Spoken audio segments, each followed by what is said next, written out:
Que vous soyez acteur du monde de l'EdTech ou simplement curieux de la transformation de l'éducation et de la formation, ou si vous souhaitez vous former à de nouvelles connaissances et compétences, ce podcast est fait pour vous. Nous allons continuer à vous éclairer sur ce monde en perpétuelle ébullition. Je suis Anne-Charlotte Monneret, DG du réseau EdTech France, l'association des entreprises qui mettent la technologie au service de l'éducation et de la formation. Bienvenue dans ce nouveau numéro de notre podcast. Aujourd'hui, nous accueillons Ronny Germont, directeur de Quark Universities, une entité de l'entreprise EdTech Quark Éducation. Et ce pôle regroupe des formations 100% en ligne que Ronny nous détaillera, ainsi que la nouvelle Quark Academy, une école tech et business 100% dans le métaverse. Bonjour Ronny, bienvenue parmi nous.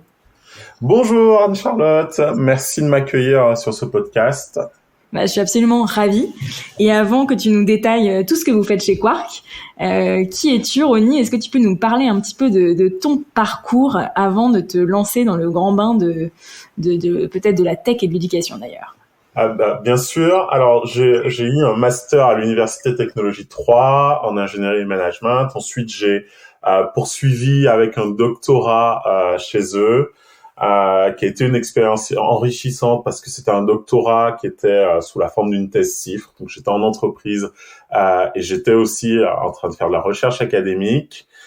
J'ai eu l'occasion pendant mon doctorat aussi de fonder une entreprise avec des camarades de classe. Et puis à la suite de mon doctorat, on a fermé l'entreprise. On est parti vers divers horizons. Et moi, je suis parti vers le milieu de l'enseignement supérieur, particulièrement dans les écoles de commerce, parce que j'ai commencé à PSV, Paris School of Business, qui à l'époque s'appelait le SG Management School. Et ensuite, très vite au sein de PSB, j'ai été en charge de plusieurs choses, de l'incubateur, de l'innovation pédagogique. On a eu l'occasion de faire 2 ou 3 MOOC, je crois. À l'époque, c'était tout nouveau, c'était un peu la hype du moment. Et puis après, je suis passé par le pôle Léonard de Vinci où j'étais directeur des pédagogies digitales et de l'innovation pédagogique, donc en charge de la transformation digitale de la pédagogie de l'ensemble des 3 écoles du pôle, le MLV, les Sylves et l'IM. Et puis après, un petit passage par une EdTech et ensuite 2 ans là à l'IPAC Business School avant d'être embauché par Quark Éducation pour prendre la tête de Quark Universities qui regroupe 4 écoles, BTS Academy, Bachelor Academy, Master Academy, et puis Quark Academy, qui est l'école de la tech et du business 100% dans le métavers. Génial, on sent l'esprit de synthèse. Tu viens de nous résumer plusieurs années de manière parfaite. Si ça te va, je reviens sur la toute première brique qui est ton aventure entrepreneuriale que tu as citée. C'est rare les personnes qui travaillent dans l'enseignement supérieur et qui ont eux-mêmes entrepris. Est-ce que tu en tires des choses qui t'ont aidé ensuite dans ton parcours dans l'enseignement supérieur, des leçons ou des choses à ne pas faire ou à faire d'ailleurs? Alors oui, c'est assez particulier, mais j'ai eu la chance à l'UTT, donc l'Université Technologie 3, d'être dans un environnement où, bien qu'il y ait une certaine excellence académique, on favorise aussi beaucoup l'esprit d'entreprendre. Et donc je trouve que c'était un peu ça allait ensemble. Et c'était pas du tout disjoint d'entreprendre, essayer de créer quelque chose. Et puis de l'autre côté, oui, ce que ça m'a appris aussi de pas hésiter à faire ce saut vers l'inconnu, je pense, de pas hésiter à prendre des risques. J'ai aussi enseigné entre le management, la stratégie d'entreprise. J'ai aussi enseigné l'entrepreneuriat dans toutes les écoles où je suis passé. Et c'est souvent le message que je transmettais à mes étudiants, c'est n'ayez pas peur de l'inconnu, n'ayez pas peur de vous lancer. Et en fait, j'essaie de me l'appliquer à moi-même, cette maxime. C'est génial. Et dans tes sujets de recherche, c'était en lien avec le fait d'entreprendre ou rien à voir?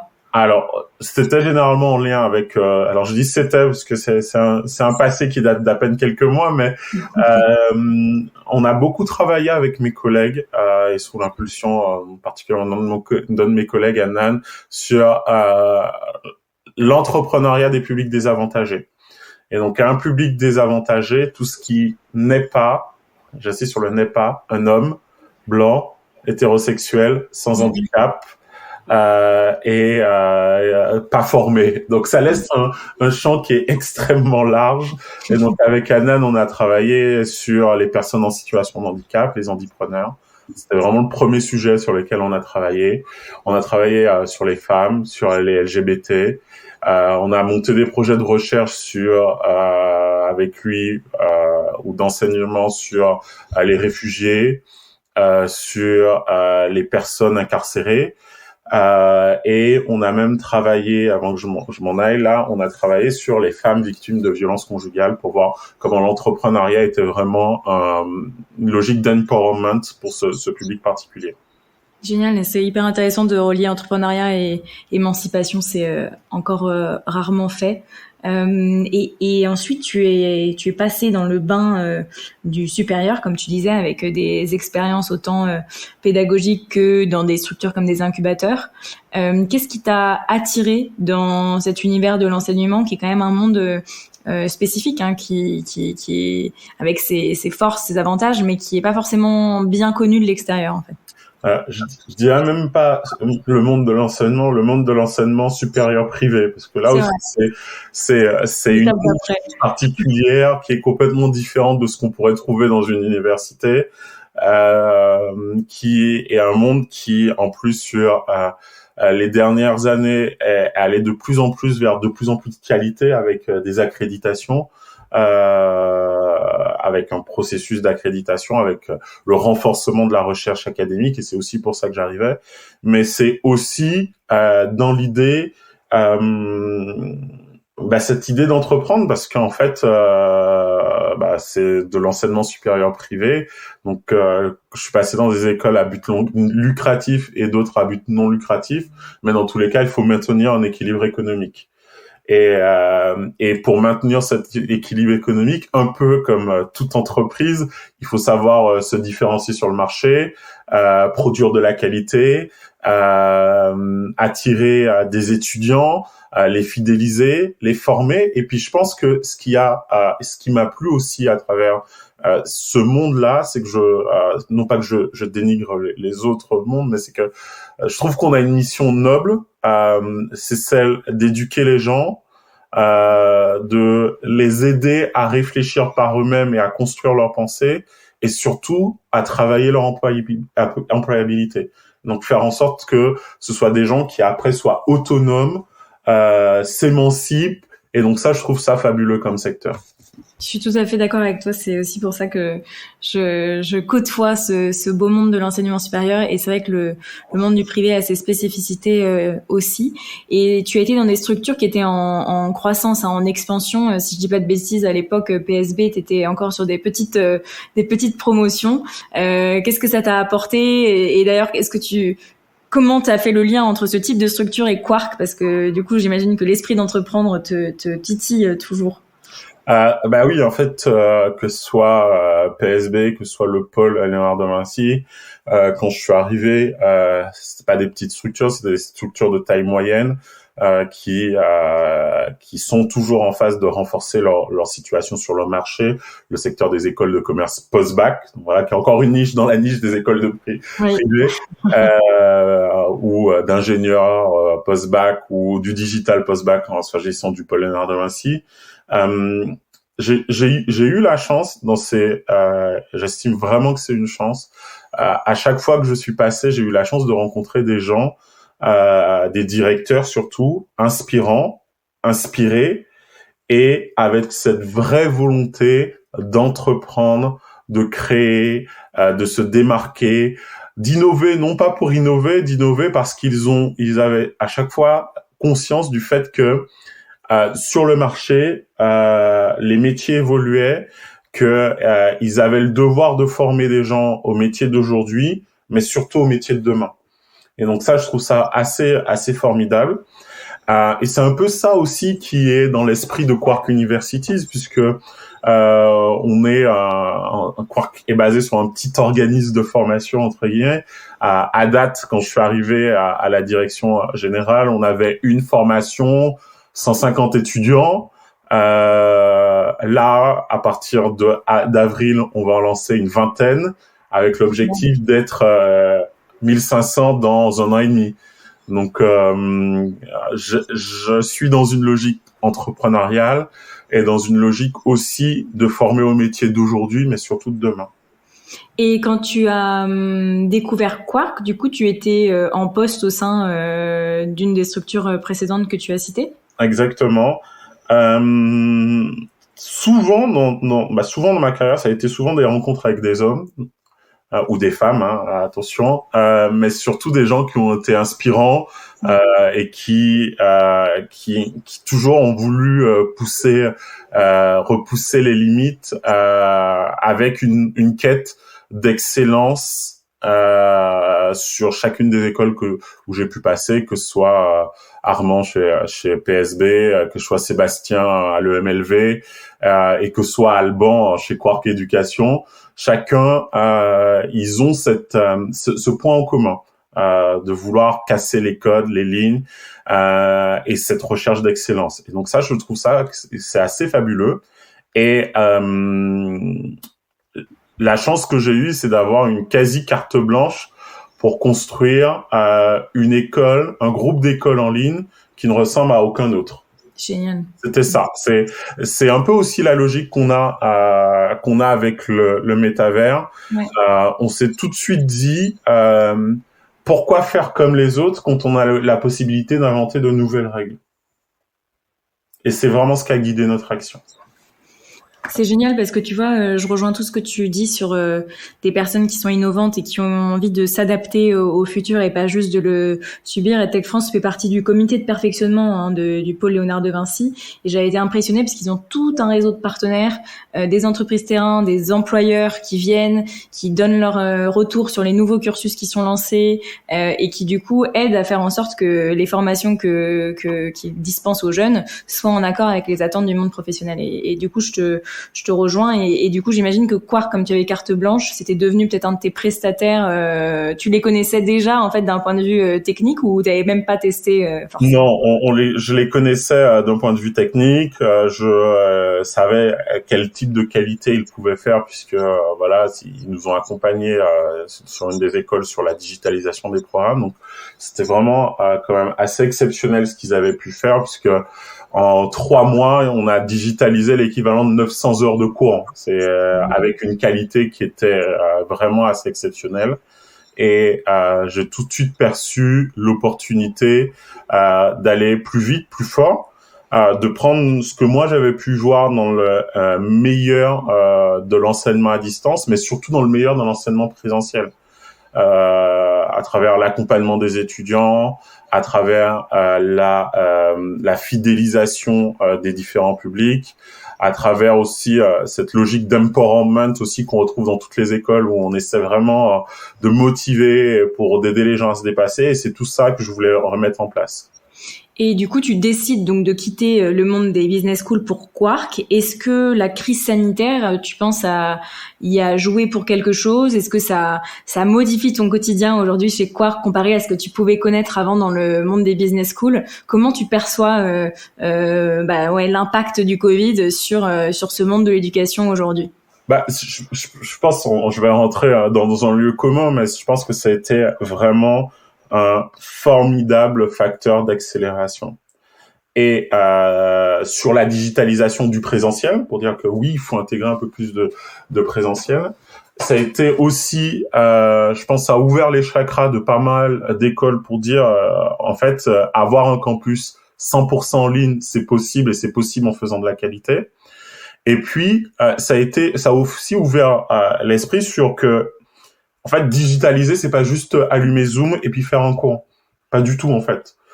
Et c'est même la pire des choses et c'est la dernière chose qu'il faudrait recommander. Digitaliser, ça s'anticipe, ça se scénarise, ça mérite de l'accompagnement d'ingénieurs pédagogiques, ça mérite qui sont là pour faire en sorte que les briques s'agencent au mieux, et donc ça mérite un vrai travail de fond pour digitaliser correctement. Et je pense que ça a aussi ouvert l'esprit sur des gens, puisque bien sûr, hein, avec le Covid, il y a je connais plein d'étudiants qui on a assez du virtuel, d'autres qui en sont complètement fans, et donc aussi de manière générale, ça a ouvert l'esprit sur le fait que il faut proposer différentes modalités, que ce soit du présentiel, que ce soit du online, que ce soit du phygital, que ce soit du blended, quelle que soit la façon dont on imagine, mais il faut aussi proposer l'ensemble de ces choix à une communauté d'apprenants. Complètement, et c'est ce qui commence à être compris par tous, et ça fait une vraie différence même en termes de, tu parlais d'inclusion, en termes de diversité des profils qu'on est capable d'aller chercher en ligne ou en présentiel. Tu as tout à fait raison. Et aujourd'hui, donc tu es directeur de Quark Universities.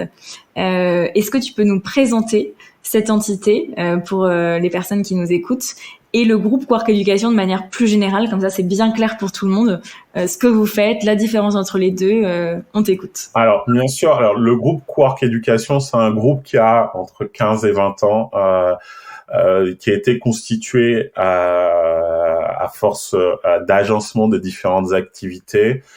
Les premières activités qui désormais représentent chez nous Quark Média, c'est une chaîne locale, Demain TV, un média étudiant, ma chaîne étudiante.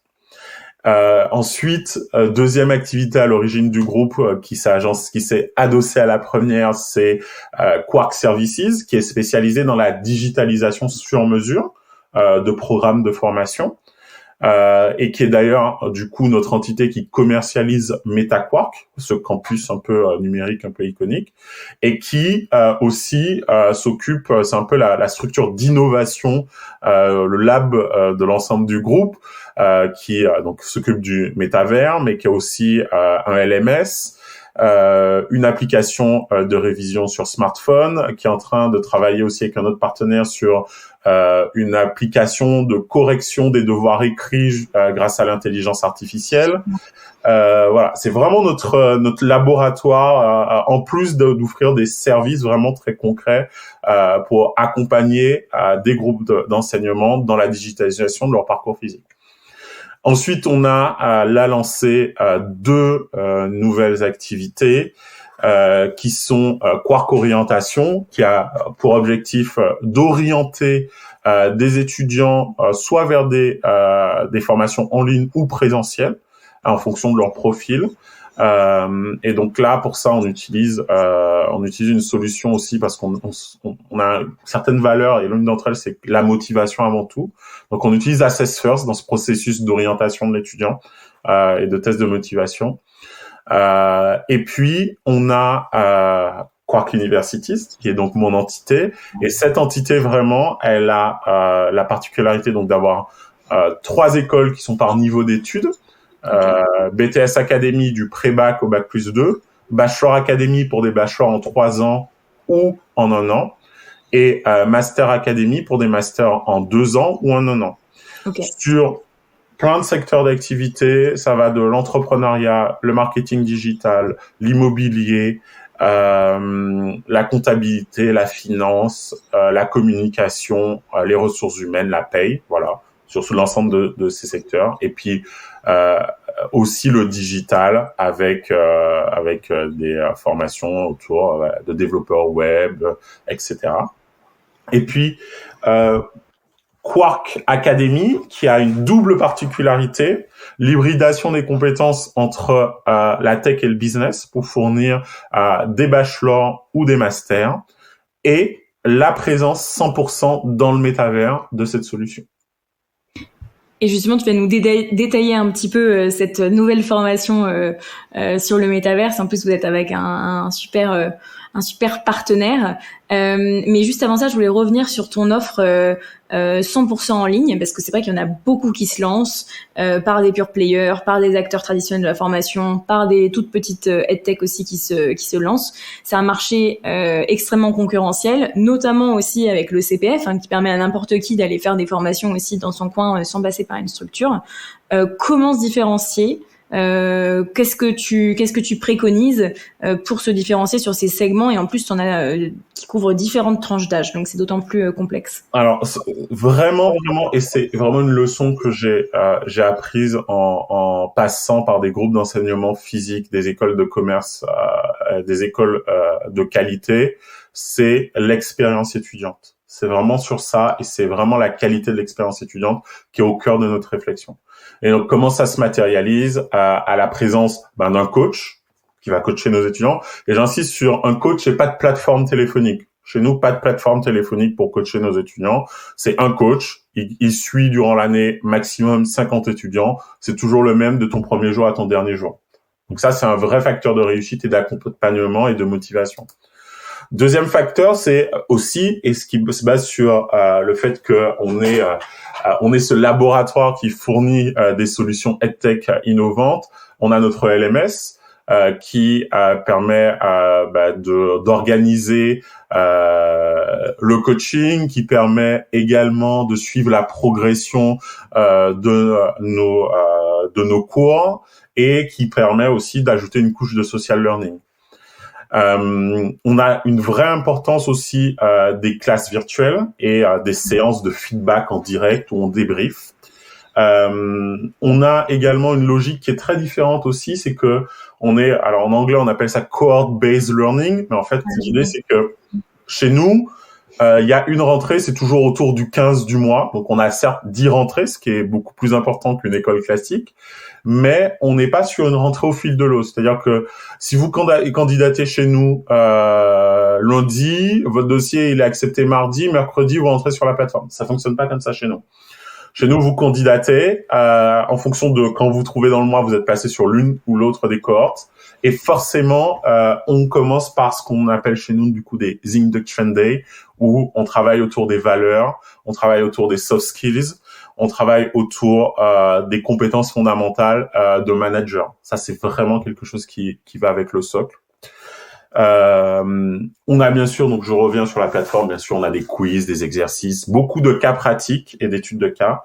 Et cette volonté aussi d'organiser des cohortes, ça nous permet aussi de planifier des serious games où on met vraiment les gens en situation. Donc ça, c'est vraiment un point important. Et puis, l'idée que vraiment, on se sent jamais seul et qu'on veut être un visage humain. C'est vraiment ce qui va, qui fait la différence dans ce qu'on est en train de construire. Et puis, sur ceux qui seront sur le campus, notre campus dans le métavers, on a un certain nombre de choses qu'on veut mettre en avant. J'aime bien c'est une espèce de mot valise que j'aime bien, c'est le architecture. J'aime bien le architecture. Pourquoi je dis ça? C'est qu'on a comme volonté dans ce métaverse, on a une salle d'exposition permanente d'art virtuel qui va avoir lieu. Elle aura un double intérêt, introduire l'art dans le campus, dans le métavers, de l'art virtuel, nouvelle forme d'art. Donc ça, c'est aussi à prendre en compte. Mais aussi un lieu d'enseignement in situ pour typiquement nos bachelors culturels et artistiques. Pour leur dire, voilà, en fait, avec des conférences, de l'animation, de la vie qui intervient, et puis architecture, parce que on a la chance d'avoir un campus qui va se transformer au fil du temps pour se rapprocher le plus possible de ce qu'a imaginé Manal Rajdi, qui est l'architecte de ces campus. Génial. Et du coup, donc concrètement, donc la Quark Academy, on est 100% dans le métaverse et tu as un campus qui est conçu en ligne et dans lequel les étudiants peuvent se balader. C'est ça, si on est vraiment dans le concret pur. Exactement. En fait, tout simplement, au lieu d'ouvrir Zoom pour à faire un cours, ils vont sur le campus comme ils iraient sur le campus du Paul Léonard de Vinci à la Défense. Chez nous, ils se connectent sur leur navigateur et ils marchent vers leur campus en ligne. Et d'un point de vue apport pour l'apprenant, peut-être que tu allais enchaîner là-dessus. Moi je sais ce que ça apporte, mais est-ce que tu peux nous dire ce que vous pensez que ça apporte en plus à l'apprenant? Pourquoi est-ce que vous avez lancé ça, sachant que c'est loin d'être un gadget techno, hein, il y a des apports très concrets. Mais si tu pouvais nous les lister, comparé à une formation digitale plus classique, justement avec de la classe virtuelle et une simple plateforme. Alors justement, voilà, c'est parce que c'est parfois un message que j'entends de beaucoup de gens qui disent bon c'est un truc de la hype parce que Facebook en a parlé et voilà, et c'est un gadget comme un autre. Moi je dis non, parce qu'en fait c'est pas juste maintenant en fait que c'est apparu les serious games. C'est pas juste ils sont pas sortis du chapeau comme ça d'un jour à l'autre du tout. Ça fait 20 ans qu'on a des milliards qui sont investis, plus de 20 ans qui sont investis dans l'industrie du jeu vidéo pour créer des jeux vidéo de plus en plus réalistes, de plus en plus engageants, de plus en plus performants graphiquement, de plus en plus performants en termes d'utilisation de ressources. Et donc, c'est une économie qui pèse beaucoup plusieurs milliards. Et en fait, cette apparition des serious games, donc qui est en fait une déclinaison du jeu vidéo à destination des apprentissages, de l'éducation, etc., depuis 10-15 ans à peu près, hein, si on doit un peu dater les choses comme ça au doigt mouillé, hein, on me pardonnera si c'est plus ou moins. L'idée, c'est que on a essayé d'appliquer tous ces principes qu'il y avait dans les jeux vidéo en termes d'engagement, en termes d'engagement et de suivi des jeux vidéo à des situations d'apprentissage, de transfert des connaissances. Et donc, justement, ce métavers, qu'est-ce que ça apporte de différent par rapport à un Teams, à un Zoom, etc. C'est le sentiment de présence virtuelle qui se base sur des approches issues des sciences cognitives, qui dit que, en fait, on a un sentiment de présence virtuelle qui se produit et qui fait que on a un sentiment de présence de soi. Et ça, c'est notre avatar qui l'incarne. C'est aussi pour ça que l'avatar et toutes les questions éthiques qui peuvent tourner autour de l'avatar sont vraiment des choses clés. Est-ce qu'un avatar doit vous ressembler? Est-ce qu'il doit reproduire un handicap? Est-ce que il doit vous ressembler ou il doit ressembler à votre identité de genre tant que vous la concevez? C'est vraiment important parce qu'en fait, le fait de s'identifier pleinement à son avatar va faire qu'on va s'investir beaucoup plus dans la situation d'apprentissage. Deuxième chose, il y a le sentiment de présence spatiale. On n'est plus sur quelque chose de flat, un écran et on regarde quelqu'un. Il y a cette 3 dimensions où on voit un espace, on est immergé dans un espace qui aussi participe à un meilleur apprentissage. Puis deuxième chose, sentiment de présence des autres. C'est pas la même chose de percevoir quelqu'un en 3 dimensions que de l'avoir juste en flat, même chose sur un écran. Et donc tout ça associé avec des principes aussi pédagogiques de variation des modalités d'apprentissage. Chez nous, on a dans le campus, on a aussi bien des amphithéâtres pour être vers du descendant, des salles de workshop où on a la possibilité d'être tous ensemble, puis en petits groupes avec l'intervenant qui vient pour qu'on travaille ensemble, des salles juste de bureaux, des salles d'ordinateurs, etc., etc. Tous les scénarios pédagogiques qu'on pourrait retrouver de base dans une école qui se retrouvent. Et donc tout ça associé fait que on a un meilleur apprentissage qui est envisagé et qui est prévu. Génial. Et tu nous parlais justement de l'avatar. Tu parlais d'inclusion et d'importance dans la construction justement de cet avatar. Est-ce que c'est l'étudiant qui crée lui-même son avatar? Est-ce que vous donnez des modèles? Comment ça se passe techniquement à ce niveau-là? Alors techniquement, ça se passe très simplement. L'étudiant met une photo de lui. Donc celle dont il est le plus satisfait. L'ordinateur fait un scan et en gros le virtualise et après il peut customiser cette photo. C'est un peu l'idée de la construction de l'avatar et il choisit de la façon dont il souhaite être représenté dans ce monde. Voilà. Génial. Et après, en termes de lien avec le jeu vidéo, tu en parlais beaucoup. En effet, ça fait 20 ans que on travaille là-dessus. Et du coup, l'étudiant, il peut se balader dans un monde qui est semi-ouvert avec, j'imagine, des salles pour tel ou tel cours, ce genre de choses. C'est bien ça? Exactement. Il se balade dans un monde semi-ouvert où il a un hall principal qui est un peu un des premiers lieux de rencontre. Il a une galerie d'art qui est un des espaces de socialisation qu'on a prévu également. Mais on a prévu également, et c'est là aussi on essaie d'apporter des services. On a prévu une salle qui va être un bureau des étudiants, une bibliothèque aussi qui est prévue, un learning center qui est prévu. Et tous ces espaces sont prévus pour que notre métavers soit un lieu à apprendre, un lieu à vivre et un lieu aussi où on échange et on collabore. Et du coup, donc ça, c'est la partie pédagogique, échange, groupe de travail, vie étudiante. Il y a une partie qu'on aime un peu moins en école, qui est le moment des examens. Comment ça se passe? Est-ce que ça se passe aussi à 100% dans le métavers? Est-ce que vous en sortez pour ce moment-là? Comment ça se passe? Alors, je dois avouer que c'est un de nos gros sujets de réflexion, tant au niveau technique que pratique, en ce moment, les examens. Parce que on a une double chance, c'est que d'une part, on a un outil qui fonctionne, qui est issu de notre partenariat avec Manzalab, qui est un des spécialistes mondiaux, européens, français sur vraiment les serious games, la réalité virtuelle. Donc, ils ont une solution qui est la base de ce qu'on est en train de faire, qui s'appelle TNU. Nous, on travaille en ce moment beaucoup avec eux sur les cas d'usage et la transposition de cette solution au monde de l'éducation. Et donc, c'est un de nos points en ce moment, vraiment, de réfléchir à est-ce que on peut offrir tous les gages de sécurité, confidentialité, d'être sûr que ce soit la personne qui ait passé l'examen qui le passe, etc., dans le métavers. Dans tous les cas, nous, en interne, on a déjà une solution via notre LMS qui nous permet de faire passer des examens sécurisés en ligne avec des outils de proctoring, etc. Mais voilà, c'est comment on fait le lien entre ces deux-là, et c'est une question qu'on n'a pas encore tranchée. Que tu trancheras sans doute de différentes manières avec les évolutions qui vont arriver. J'avais une question sur le fait que ça soit un monde ouvert. Est-ce que il y a une volonté aussi de communiquer avec d'autres établissements du supérieur, avec d'autres structures de formation à terme, ou est-ce que le but est vraiment de garder vos contenus, garder vos étudiants et de rester dans quelque chose de fermé? Parce que c'est vrai que comme tu parles de semi-ouvert, la question arrive relativement vite.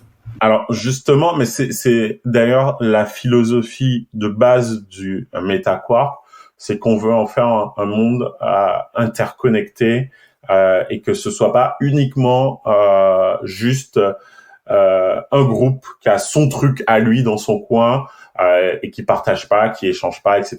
C'est pas l'idée, et c'est d'ailleurs pour ça que nous a rejoint la Fondation UNIT, qui va avec l'ensemble de ces écoles membres, enfin une partie de ces écoles membres qui se sont portées volontaires, tester plein de choses sur le métavers pour voir justement comment on construit cette collaboration. Mais il est conçu déjà à l'origine pour se dire que les frontières entre les campus de chacun de nos clients peuvent s'effacer et être interconnectées. Génial. Donc s'il y a des établissements qui nous écoutent, tu les invites à t'écrire pour en parler plus en détail, c'est ça? Exactement.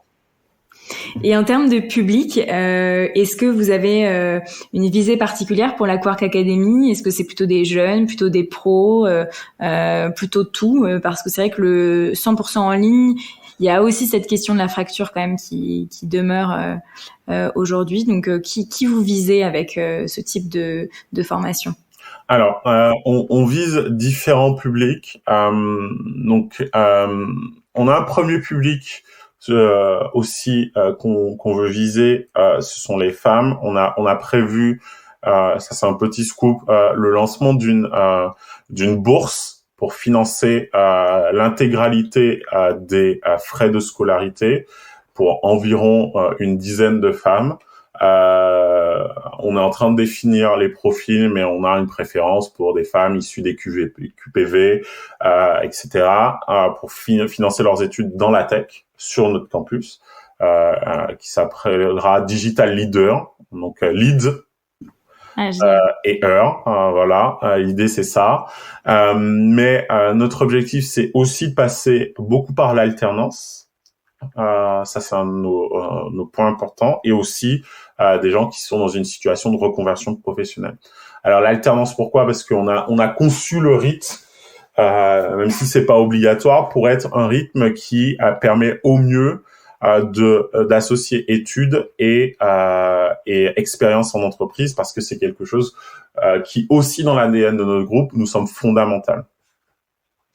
Et l'ADN tech est aussi très fort. Hein. J'imagine que le positionnement de l'école n'a pas été choisi par hasard. Vous ciblez aussi des personnes issues de ce monde de la tech et du digital?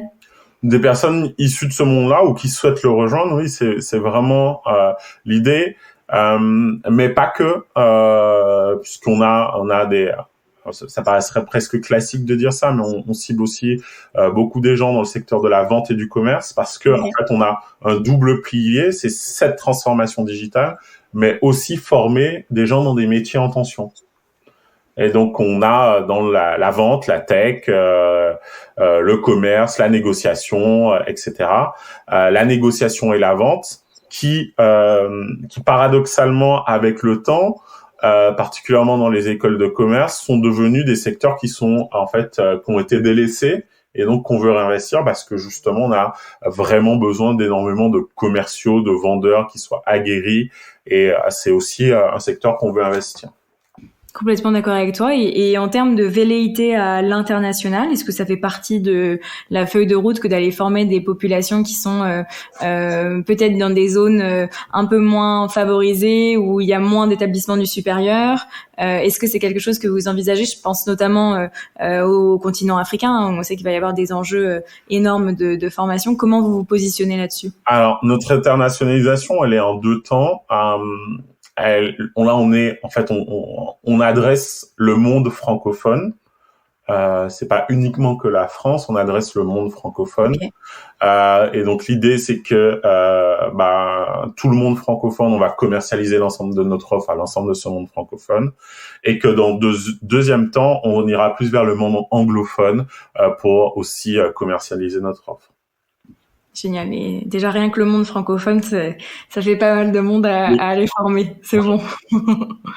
Et tu connais donc très bien le marché de l'enseignement, si on peut l'appeler marché. Tu as occupé différents postes, tu as mis les mains dans le cambouis et les mains dans la stratégie selon les différentes étapes de ta carrière. Est-ce que tu as une vision aujourd'hui de l'écosystème EdTech, parce que tu as côtoyé notamment des entreprises prestataires ou partenaires sur tout un tas de projets? C'est quoi ta vision du marché aujourd'hui? Et surtout, est-ce que tu trouves que ça a autant changé que ça post-crise sanitaire? Alors, je trouve que, et ça c'est pour avoir aussi travaillé avec pas mal de EdTech, aussi parce que j'étais chargé de l'innovation pédagogique, donc j'étais une tête chercheuse en EdTech pour voir quelles étaient celles qui pouvaient servir des besoins pédagogiques. Je trouve que la France a une chance. Alors peut-être que je suis peut-être un mauvais connaisseur des EdTech à l'international, mais je trouve qu'on a quand même un secteur EdTech qui est quand même assez bouillonnant. Qui a la chance quand même d'avoir aussi de belles valeurs dans l'ensemble, et donc ça aussi c'est pas anodin, et je trouve que c'est quelque chose d'assez formidable. La seule chose et ça c'est souvent je le disais souvent à certains clients quand j'étais en école de commerce, c'est que souvent on me présentait des solutions qui étaient révolutionnaires. Et en fait, qu'il l'était pas, je leur disais, non, mais en fait, ça fait 10 ans qu'on le fait, sauf qu'on le fait avec des tableaux Excel. Voilà. Et que, avant de trouver une solution révolutionnaire, moi, ce qui m'intéressait, c'était de savoir, est-ce que ça allait vraiment servir la pédagogie? Et est-ce que ça allait aider nos étudiants à apprendre, et ça allait leur permettre de maîtriser de nouvelles compétences qui sont demandées sur le marché. Et je pense que c'est un peu la seule chose qu'il faut pas perdre de vue lorsqu'on est une EdTech, c'est que la première chose à faire, c'est est-ce qu'on sert le besoin d'un étudiant, d'un prof, d'un admin, mais est-ce qu'on sert vraiment ce besoin, et est-ce qu'on n'est pas le gadget de plus, parce que sinon ça n'a pas d'intérêt. Ouais, et d'où l'importance d'expérimenter sur le terrain, de lancer des phases pilotes avec des établissements, de se rapprocher de la recherche aussi, de travailler avec des labos. C'est que des bons leviers pour ne pas perdre de vue que c'est vrai que l'utilité, la pédagogie reste le fer de lance. Tu as tout à fait raison. Et d'ailleurs, vis-à-vis des prestataires avec qui vous allez travailler, donc là tu nommais Manzalab, est-ce que vous avez d'autres connexions, d'autres liens avec des partenaires privés techniques sur l'aspect numérique, ou pas forcément? Et d'ailleurs, est-ce qu'il y a une vocation d'aller travailler avec d'autres acteurs de l'écosystème avec la Quark Academy? Alors, bien sûr, on est en train de construire tout un écosystème. Donc déjà, en interne, on travaille avec Quark Services, qui est aussi notre laboratoire de recherche et d'innovation. On travaille avec Manzalab, qui est notre partenaire stratégique dans le cadre du lancement du métavers. et qui est une bonne illustration de ce que tu viens de dire, qui a beaucoup travaillé avec des projets de recherche français, européens sur le digital, la réalité virtuelle, etc. Alors bien sûr, on travaille avec d'autres acteurs en ce moment. Donc là, on est en train de contractualiser ou de finaliser les offres. Donc pas trop en parler, mais on est en train de, bien sûr, que ce soit pour trouver un ERP, des solutions d'apprentissage des langues, mettre en place notre galerie d'art, etc. Donc on travaille aussi avec pas mal d'acteurs, avec le but de fédérer aussi un écosystème autour de ce métavers. Génial, ça tombe pas dans l'oreille d'un sourd. Tu vas te faire contacter par des milliers d'entreprises de tech. Non, je plaisante, mais en tout cas, c'est extrêmement précieux pour l'écosystème d'avoir des acteurs qui ont votre expertise de l'éducation, se lancer sur des problématiques aussi techniques et aussi sur des problématiques qui buzzent pour montrer que justement c'est pas un buzz, mais que c'est vraiment quelque chose qui est important pour la pédagogie et pour une éducation plus inclusive. Ronnie, est-ce que tu as un mot de la fin? On arrive au terme de cet entretien, quelque chose que tu veux nous dire sur Quark, sur l'année 2022, des projets à venir, quelque chose que tu nous as pas dit et que tu veux nous dire? Non, tout ce que je veux dire surtout, c'est que Quark Éducation recrute. Eh oui. On le sait plus que bien parce qu'on forme des talents, mais on a un vrai besoin de talent à tout niveau au sein de Quark Éducation, que ce soit au niveau marketing, vente, etc. On est en plein renforcement de nos équipes, donc n'hésitez pas à venir, à postuler sur les différentes offres du groupe.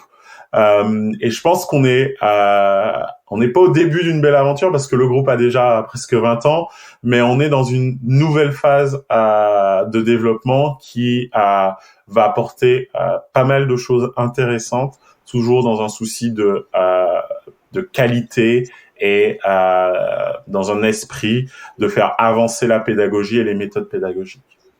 Merci Ronnie, on terminera là-dessus. Merci pour cet échange, pour ta vision, pour la présentation aussi de tout ce que peut apporter la technologie au beau monde de l'enseignement supérieur. Donc merci pour tout et dans tous les cas, on va continuer à vous suivre de près chez Quark. Merci beaucoup pour l'invitation. À bientôt. Que vous soyez acteur du monde de l'EdTech ou simplement curieux de la transformation de l'éducation et de la formation, ou si vous souhaitez vous former à de nouvelles connaissances et compétences, ce podcast est fait pour vous.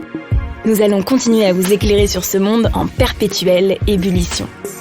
Si vous voulez nous suivre et nous soutenir, abonnez-vous au podcast EdTech France, disponible sur l'ensemble des plateformes d'écoute. N'hésitez pas à le noter, 5 étoiles, et à en parler autour de vous. Vous pouvez nous retrouver sur nos réseaux sociaux, LinkedIn, Twitter. Ce podcast vous est proposé par Maxime Maton et l'agence tech et créative Matoons.